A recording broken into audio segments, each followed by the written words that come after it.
is sprinkle sex into that. You know, if I were to tell like the media industry one thing, it probably would be like, can you just get your actors to eat more and maybe be a little less pretty? We'll just let you figure it out. So today we are talking to Francesca Dillman Carpentier. First of all, some facts about you. Francesca, you studied music and Bachelor of Arts at Broadcasting and Theater at the Northern Arizona University and also have a PhD in mass communication at the University of Alabama. Also, you are an associate editor of Mass Communication and Society Journal since 2017. From 2017 till 2020, you were also an academic dean. And since 2016, you work as a distinguished professor. Some other stuff, really interesting stuff about you too, is that you teach digital video production. Pretty interesting also, and also I'm coming back to that in an interview. And also consult and produces short video productions. And you do that especially with health-related messages and local clients, so pretty interesting to me. So the topics that you do your research in is, first of all, the mass media effects and also the audience motivation concerning media content and choices. And really important for our interview today, the depictions of sex in media, because we have the portrayals of sexuality in mass media, especially. That's what we are going to talk about today. So that's also pretty interesting. So we have two icebreakers for the beginning. The first off is, what sort of romantic movie do you like the best and why? Oh, that's hard. On one hand, because there's so many, but on the other hand, because I really don't like romantic movies very much. I think if I had to choose, Love actually was a favorite of mine. Like way back, I don't know, when it first came out, and I was still very much romantically in love with my husband. I still love my husband. I don't want to say that I don't. It's just we've been married for 2 decades now. And, Okay. Yeah. you know, so Love Actually is not the stage that we're in. We're at, you know, at a different stage at this point. But honestly, I think I tend to like monster movies. And so whenever I see something like The Shape of Water, I loved that movie. I loved The Shape of Water. I thought it was just excellent, excellent. Or something that's not really supposed to be romantic, like Shaun of the Dead, which I think is possibly the best movie of its decade.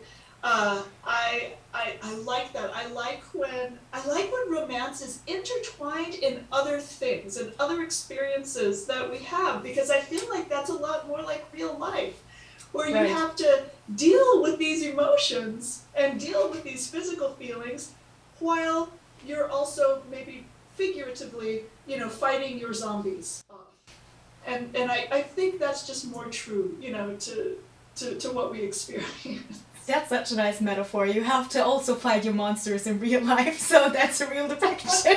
Right, that's a good one. So coming to our second question, to our second icebreaker, going on with what caught your interest first, the research on human sexuality itself or the entertainment topic first, and then going in deeper on the topic of human sexuality? The entertainment definitely came first. When I was a child, I probably watched way too much television, because I loved it. I don't know why. I loved it. I loved Sesame Street and Right. you know, and the Electric Company and all of these other, you know, shows that were on our public broadcasting station at the time, you know, when I was growing up. And that actually first got me into research, is just trying to figure out what was that fascination. Why did I love these characters so much? Why did I tune in, you know, so much? Why would I, who hates waking up in the morning, set the alarm for 4 o'clock in the morning because Popeye was going to be on HBO the next morning? And you know, I remember doing that and sneaking into the family living room and watching Popeye in secret because I didn't want anybody to know. And it's like, why did I do that? And I wanted to know. I wanted to know about this entertainment phenomenon.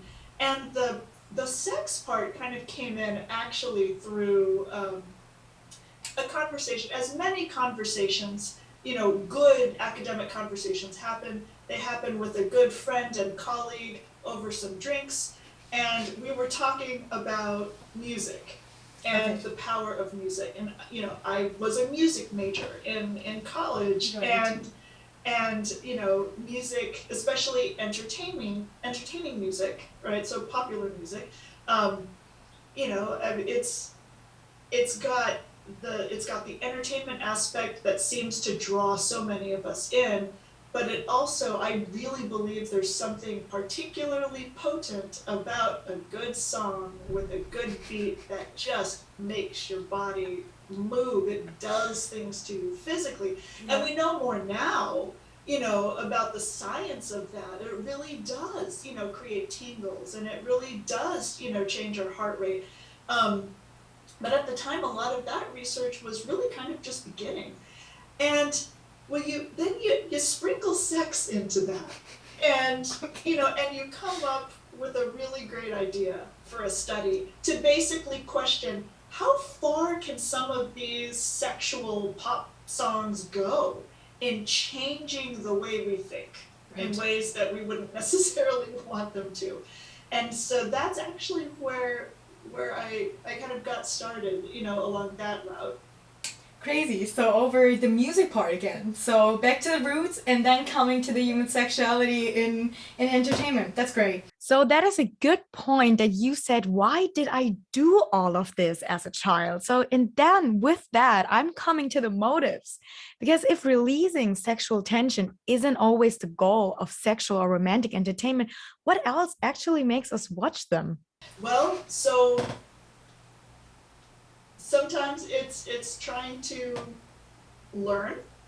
You want to gather information, essentially, that can help you either understand something that you are going through right now, or something that you've recently encountered, or you just want almost a feeling of camaraderie, like, okay, I'm not the only one that this has happened to. I think that's a big motivator. But then also learning, in order to understand something new, something that you haven't encountered. I have an 11-year-old child who is probably more in that stage, and is just really starting to show an interest in those kinds of storylines and those kinds of scenes, whereas before, maybe a year, 2 years before, it was always like, ew, gross, kissing, ew, mom, no. Right. But now it's like, that's interesting. You can see the interest, and that's, for somebody who's not experienced, I don't think, has experienced that yet. And is interested in learning. So there's learning for the sake, I think, of coping and understanding the things that we experience.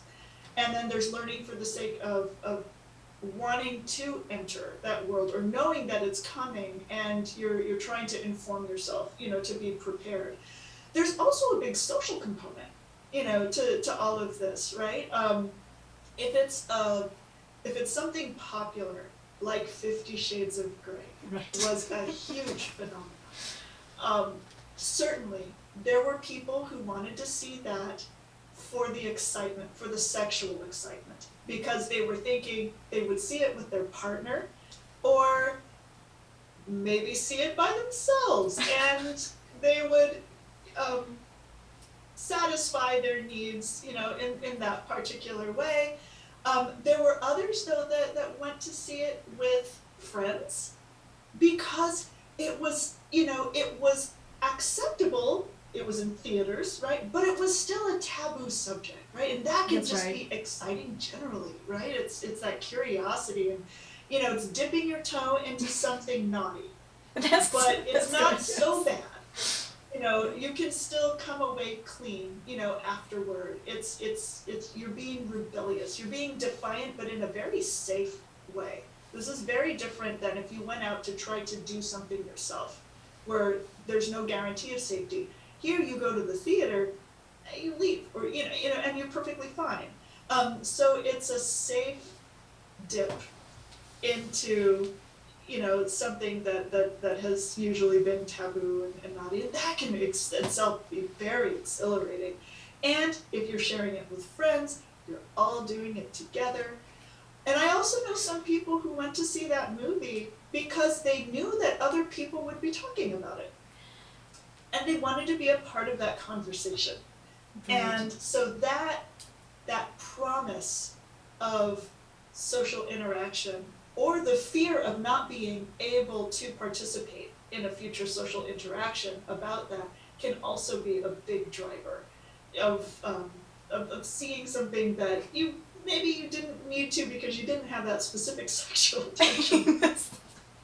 So that was like the last part was especially going or referring to the social part again. So like maybe, can I call this also, I have like a relation to the fear of missing out maybe too, like having FOMO because of that, because you want to be a part of it. I would say that probably too. So I was really nodding to that point, because if I haven't seen that movie, I would be like, okay, I can't talk about that movie with you guys. That's horrible. So I actually did watch that too, just because I wanted to talk to my friends about it. So that's a good point you mentioned, because I could relate to that really, really, really good. So what I could also understand out of this is the identity component that we work with, obviously. So Brown 2000 was also depicting a circle of accessing media. And there you have the identity, the selection and interaction, and at last the application all over again.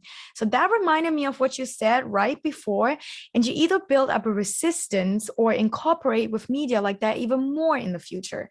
So if that is something that you would agree to that we do, I mean, that's essentially what the premise of mood management is. And also, other kind of social cognition oriented theories that we have out there is that we, it's, take food, for example, we try different foods and we figure out, we dip in and then we kind of figure out, okay, this flavor I like, this flavor I don't like.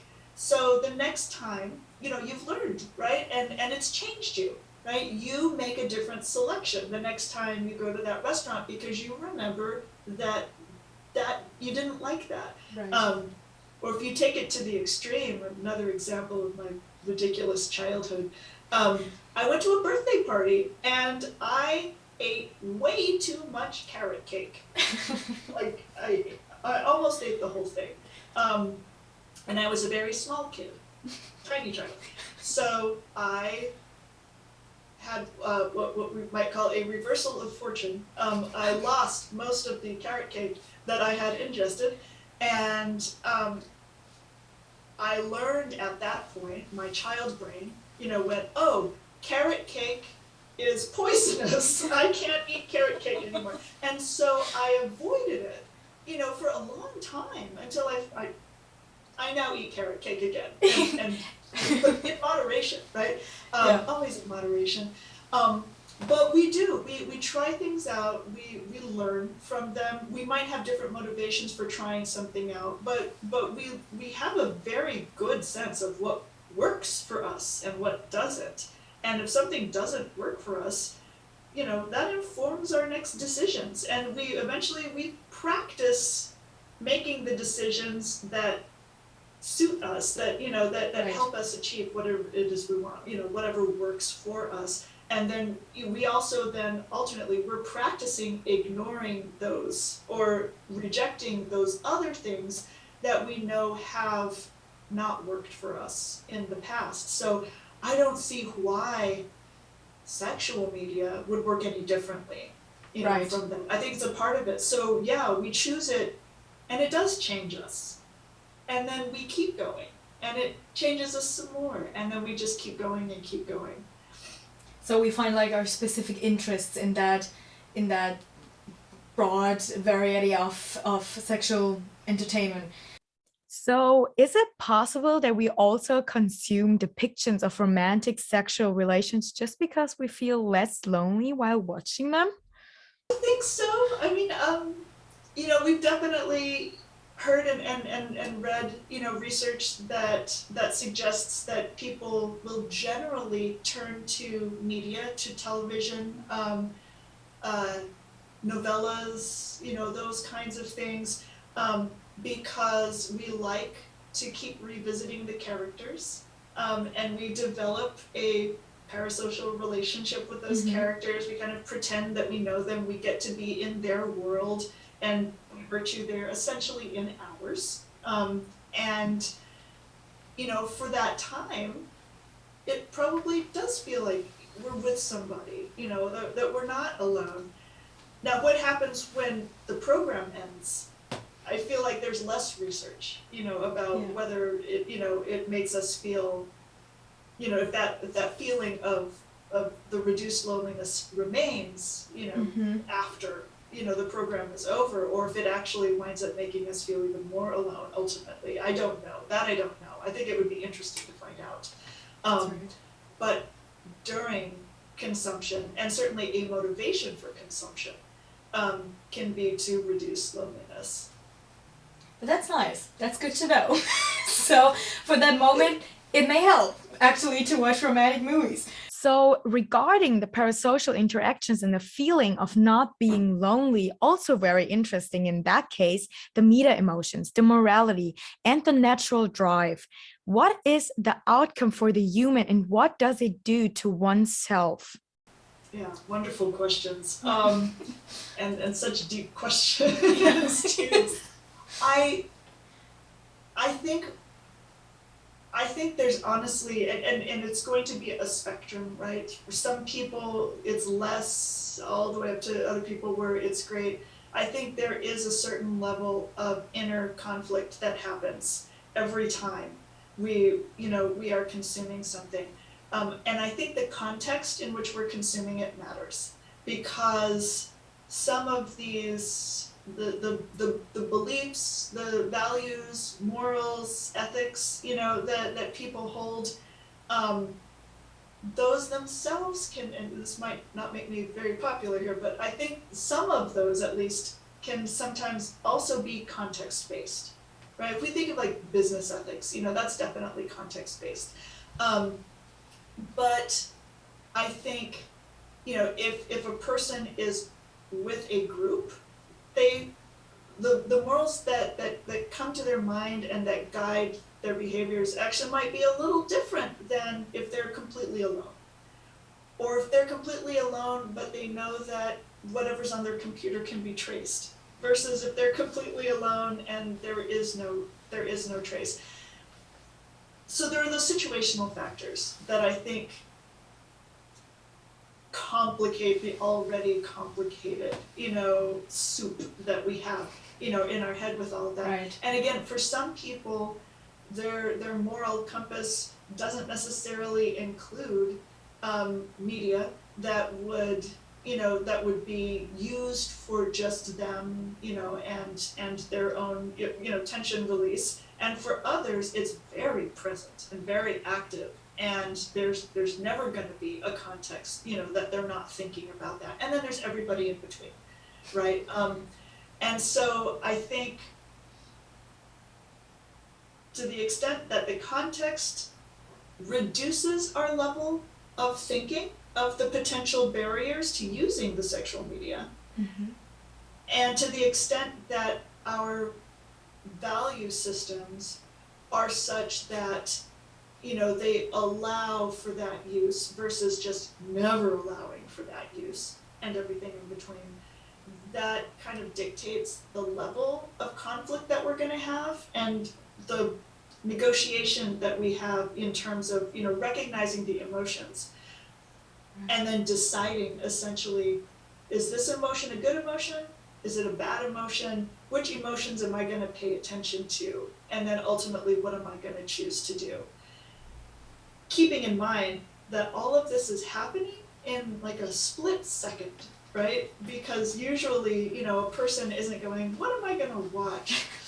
Right. Let me ponder this for half an hour. Usually no, that's not what's happening. but I do think it's very person driven, and I think because I truly believe we have, all of us, to an extent at least, right? We have a natural sexual drive. Certainly, certain ages that is higher than certain other ages. And for certain people, it's higher than for other people. So there's variation there too. But to the extent that we all have that, I think we're all gonna have an inner conflict if there is anything around us, a feeling of commitment to a partner, lessons learned from your parents, religious, beliefs, or beliefs, or knowledge, related to the industry, and the production and the trafficking, that the human trafficking, that is known to go on with, in that industry. To the extent that we think about that, and that it's salient and it's an automatic, like, oh, this content automatically makes me think of this. Right. We're gonna struggle and probably will not derive as much pleasure if we have all of those barriers. Right. So just thinking about it and trying to figure out the media emotions may just also hinder somebody to, or something to be great for something, and then next time again to the point of selection being like, maybe I will not select that the next time because it didn't give me positive media emotions in some sort of way. In the case of the personal matter that we were talking about, there is a difference. We perceive signals and interpret them, especially cultural differences. So how can this be catered to into mainstream media? I think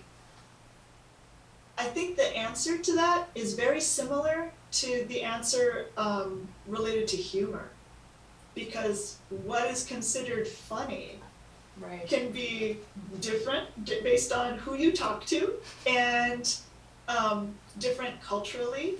You can see kind of, what tend to be the popular comedies in one country are very different than the popular comedies in a different country. For example, I actually think when we're talking about mainstream media, I think our commercial industries do very well in figuring out, what seems to be at least acceptable to the majority in that community at that time. And they know when to kind of push a little bit. And when they don't know, this is when you have pilots, and you try something out, and if it doesn't get the viewership, it gets canceled.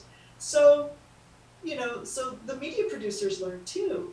And don't forget that the media producers, the content producers, are a part of the society. So they're in this, world as well. And they've already been indoctrinated, with the same kinds of media that their viewers have been indoctrinated with. And so I think, through trial and error, putting out an episode for something and seeing if it works, how many people, are there.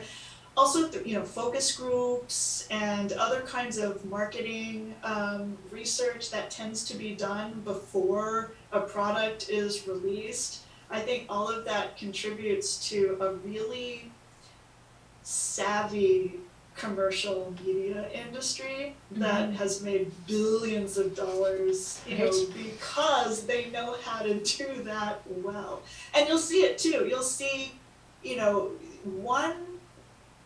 one TV show, that's been established already, they'll start pushing just a little bit, and it's usually on something like Netflix or it's not, it's going to be, something that, not everybody gets just through television. And, and if it starts to get popular, or at least if their audience doesn't go away, that tells other people, okay, I'm gonna push this a little bit more too. And then that's when overall you wind up seeing a slow but steady change in how media are using sex, how they're portraying it, how they're portraying who partners are, what viable partners are. That's actually something my co-author for the chapter on Farnoosh Mazandarani has been very interested in and did her dissertation on, actually, is the idea of viable sexual partners. Who is viable? Who counts? Who's okay? So yeah, I think the commercial media industry is doing a great job. Right. Yes. So that's also pretty interesting because, as we know now, there is not always differences, but also similarities that we can find in that topic. So going back to the sexual depictions in general, they are common and accepted now, and also increasing in public too. And typically, what we see as sexual depictions, they are less explicit, something like a flirt or whatever. So, any chances that it gets more and more accepted, like sexual depictions in general? I think so. I definitely think so. Unless there's some large backlash that brings everything back, 50 years. Yes. I think there's probably going to be a point where the society, the community, or the country decides, because of the most vulnerable populations, the children, and because of that we're going to stop here. And and maybe then it kind of stays steady. But I think they can only do that for certain types of media, like broadcast media. And I think what we're already seeing now is that in these other areas, online, those types of content, they are continuing to get just a little bit more and more and more explicit. And even within the most explicit content, and I'll talk, about Farnoosh Mazandarani again. In her dissertation, she was looking at a really large pornography site. The pornography is about as explicit as you can get, right? I mean, Yes. they show everything, right? That's the purpose. But even that, in her examination of the content from like the past 50 years, even the depictions there for mainstream pornography, the stuff that gets, millions and millions of views, that keeps getting a little bit more and more, I would say, into an area that part, like for me, I definitely kind of feel like that's too far. That's too much. And it's not so much the explicitness, like what they're showing necessarily, but it's they have to push the context. So it's how they're showing it and what context that they're showing it is getting pushed and pushed and pushed to what we would consider more extreme, less socially acceptable, although if more people are watching it, maybe that becomes socially acceptable too. So, we'll see. We'll see what happens with that. Where it goes. Right. That was pretty interesting because, I would say, compared to my parents, for example, I would describe myself also as more open-minded going or talking about the sexuality in media. So I was also thinking, and also with Francisca, maybe this is going to be more and more common too. So that is something that we were agreeing to when we read that in a paper, because we talk more openly about it now than I think my parents did in their time at my age. So something that I'm looking forward to, maybe it gets more open. Oh, we have I don't know, maybe when we get older, I'm just gonna be like, yeah, no, I don't want to talk about that with my children, maybe, no, that's... The nice thing about it being in the public conversation is that we can, and then we can talk about the things that we really need to talk about, like, the emotionality that happens with that, and potential negative consequences, positive consequences too, but also negative consequences, and helping people who are younger kind of understand the body mechanics of it so they know what they're experiencing, instead of it being something that we'll just let you figure it out. That's never good. But then we can also talk about sexual risk and and protections, and there's a lot of things that we can then talk about more freely, that maybe actually be helpful, just for the health of society in general. Right. That's right. And that was all in all the big topic of acceptance, the morality, and also in the beginning about the motives that we were talking about. So at the last part that we want to talk about is the arousal itself. And in that case, for the sake of general appreciation, for example, in a movie or a series, we assume that we mostly see traditionally attractive people and casts. What does that do to us? And also, what does it do to our mental health later on? You know, if I were to tell like the media industry one thing, it probably would be like, can you just get your actors to eat more and maybe be a little less pretty? Just like you don't have to find, you know, like the ugliest human beings in the world. Like I don't think that's necessary, but just to make them look a little more believable. I feel like that would go, just that would go a long way. And I will point again to pornography.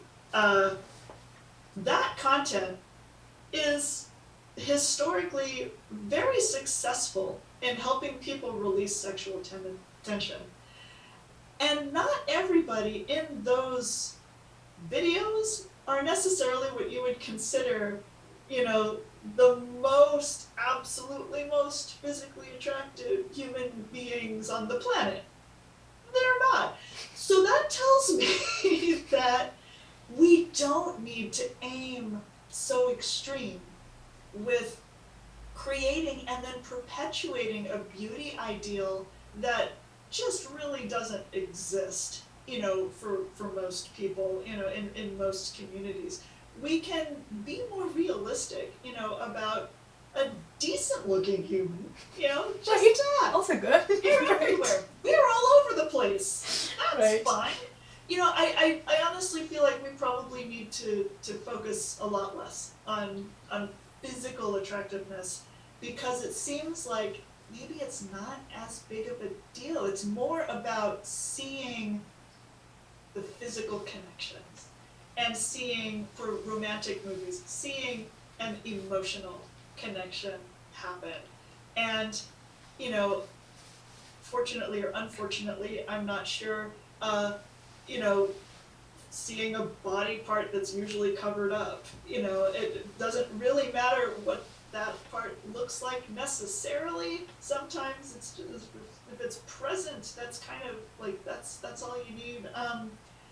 You know, I'm wandering, you know, with this particular response. I'm sorry, but yeah, I think it's more about the action and the yes. interaction with characters that really contributes most to, you know, when we find something, you know, worthy of attention or even appealing, arousing. I think we're actually doing humanity a disservice by trying to. So you're also saying attractiveness is not really the point of all of that, to build probably like an identification with a person, probably also. Yeah,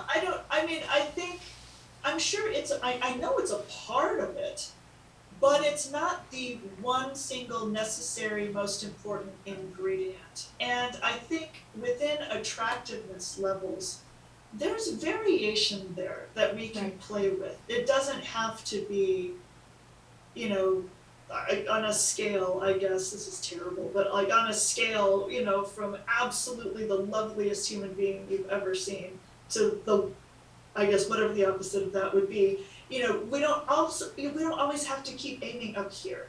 We can, you know, we can play with this whole spectrum, you know, up right. here. And I think that's all we need. That's right. We are now slowly heading towards the end, and with that coming to porn. One sentence out of Motiva 2014 was that porn is produced by men for men. Also connected to that, the social acceptance that I want to go more deeply into. It's in a way not accepted that especially women talk about it in public.